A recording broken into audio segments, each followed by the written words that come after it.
तो micro processor का ये बहुत ही इम्पोर्टेंट टॉपिक है, मेमोरी रीड मशीन साइकिल। तो इस क्लास में हम मेमोरी रीड और मेमोरी राइट दोनों मशीन साइकिल को डिटेल में स्टडी करेंगे कि what is memory read machine cycle and why it is different from opcode fetch machine cycle. जैसा कि आपकोड फेच मशीन साइकिल में हमने देखा था कि माइक्रो प्रोसेसर मेमोरी से आपकोड के हेक्सा कोड को उठा के आईआर रजिस्टर में ले जाता है और उसके बाद फिर इंस्ट्रक्शन डिकोडर में ले जाता है, जहां पर डिकोड करके उसका मीनिंग फाइंड आउट करता है, क्योंकि आपकोड बताता है कि काम क्या करना है। लेकिन मेमोरी रीड मशीन साइकिल में माइक्रो प्रोसेसर केवल किसी कंटेंट को मेमोरी से रीड करता है और रीड करने के बाद उसको किसी रजिस्टर में मूव करता है, चाहे वो जनरल पर्पज रजिस्टर हो या कोई और रजिस्टर हो एक्सेप्ट आईआर रजिस्टर, क्योंकि आईआर रजिस्टर में केवल आपकोड जो है जब माइक्रो प्रोसेसर फेच करता है तब आईआर रजिस्टर में उसको सेव करता है। तो सिंपली मेमोरी रीड में माइक्रो प्रोसेसर केवल कंटेंट को मेमोरी से रीड करता है और रीड करने के बाद अगर किसी रजिस्टर में सेव कराना होगा तो किसी रजिस्टर में ले जाके उसको सेव करा देगा। लेकिन इस प्रोसेस में कुछ भी डिकोडिंग या इंटरनल ऑपरेशंस परफॉर्म नहीं होते। तो मेमोरी को रीड करने के लिए micro processor normally 3T state लेता है, जबकि आपको फेच परफॉर्म करने के लिए माइक्रो प्रोसेसर 4T स्टेट ले रहा था, क्योंकि वहां पर 4th स्टेट में माइक्रो प्रोसेसर आपकोड को डिकोड कर रहा था। लेकिन यहाँ पर कोई डिकोडिंग नहीं होगी, यहाँ पर सिंपली डेटा को माइक्रो प्रोसेसर मेमोरी से रीड करेगा। तो मेमोरी रीड मीन्स कि कोई डेटा माइक्रो प्रोसेसर मेमोरी से रीड करके अपने पास ले आ रहा है। तो जो 3T स्टेट्स हैं उसको हम वन बाय वन देखेंगे, लेकिन पहले हम देखते हैं कि मेमोरी रीड मशीन साइकिल किस तरीके से हम ड्रॉ करेंगे। तो मेमोरी रीड 3T स्टेट में परफॉर्म होगा, T1, T2 and T3 state.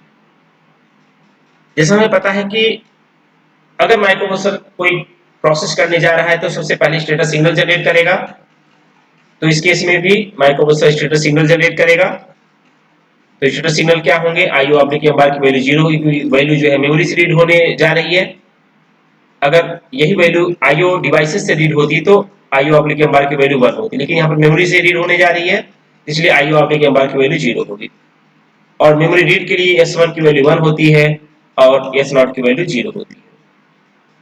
तो status signal first clock pulse से लेके लास्ट क्लॉक पल्स तक एक्टिव रहता है। तो यहाँ पर 3T स्टेट्स हैं, तो T1 से लेके T3 तक स्टेटस सिग्नल जो है एक्टिव रहेंगे। तो इसलिए फर्स्ट क्लॉक पल्स में T1 सिग्नल एक्टिव हो गया और यहाँ तक लास्ट क्लॉक पल्स तक एक्टिव रहता है।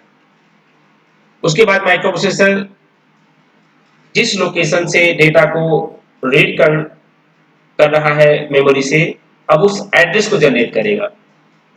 और वो एड्रेस कहां से आएगा, एड्रेस आएगा प्रोग्राम काउंटर से, क्योंकि पता है कि प्रोग्राम काउंटर माइक्रो प्रोसेसर को एड्रेस बताता है कि अगला बाइट इंस्ट्रक्शन कहां से एग्जीक्यूट करनी है। तो जो हमारा कंटेंट है जिसको रीड करना है, माइक्रो प्रोसेसर उसका एड्रेस जनरेट करेगा। तो एड्रेस प्रोग्राम काउंटर से अब चला जाएगा एड्रेस बस पर।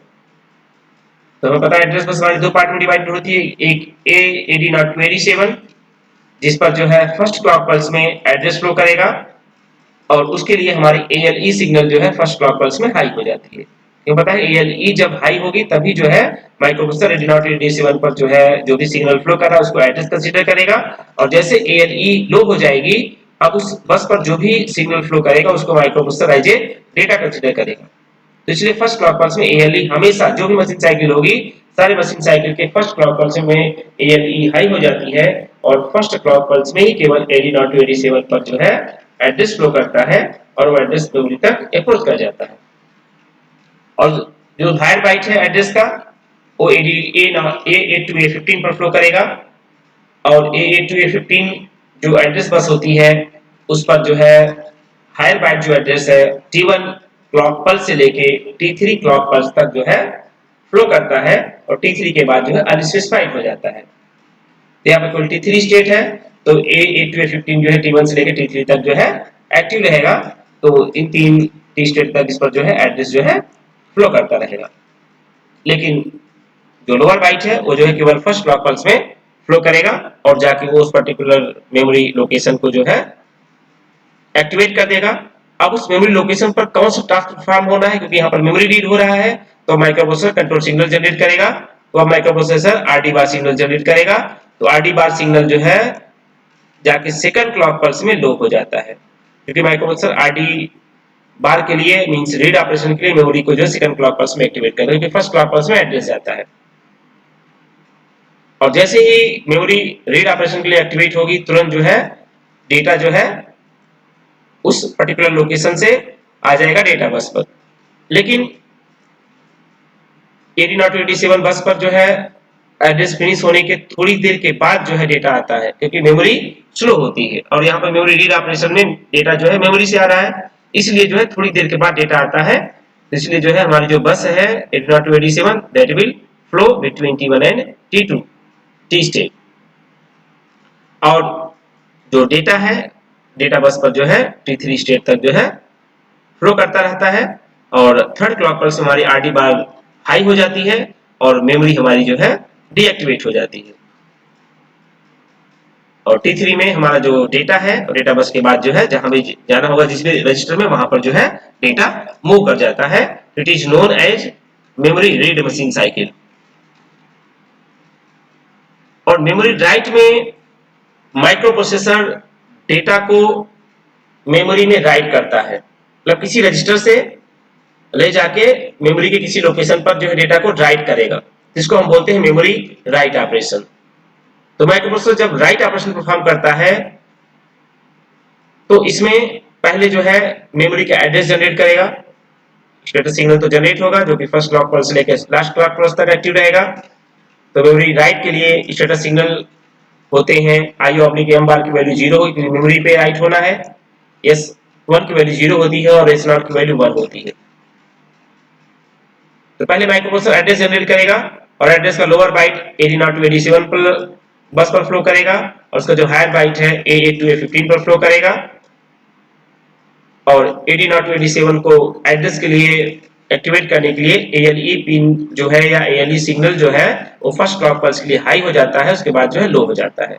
जैसे ALE हाई होगा तुरंत जो है माइक्रोप्रोसेसर 80 to 87 पर जो भी सिग्नल है उसको एज एड्रेस कंसीडर करेगा और जैसे लो हो जाएगा अब उस पर जो भी सिग्नल फ्लो करेगा उसको जो है microprocessor as a data consider करता है।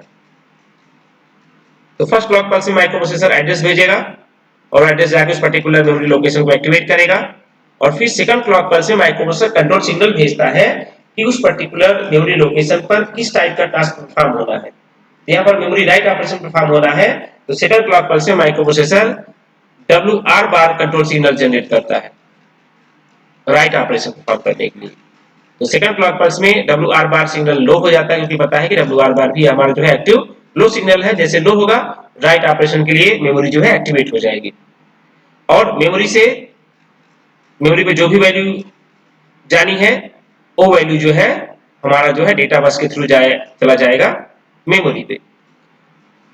तो इस केस में एड्रेस के खत्म होते ही जस्ट जो है एड्रेस और डेटा बस पर जो है डेटा आ जाता है, क्योंकि इस केस में जो डेटा भेज रहा है डेटा माइक्रोप्रोसेसर भेज रहा है क्योंकि राइट ऑपरेशन हो रहा है तो डेटा जो है माइक्रोप्रोसेसर से मेमोरी में जाएगा।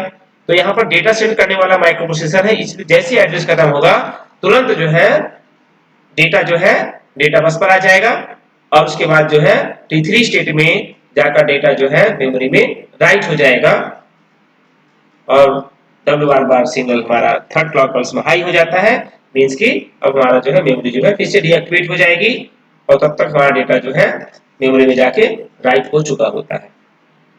तो मेमोरी राइट ऑपरेशन को परफॉर्म करने के लिए भी माइक्रोप्रोसेसर 3T स्टेट लेता है।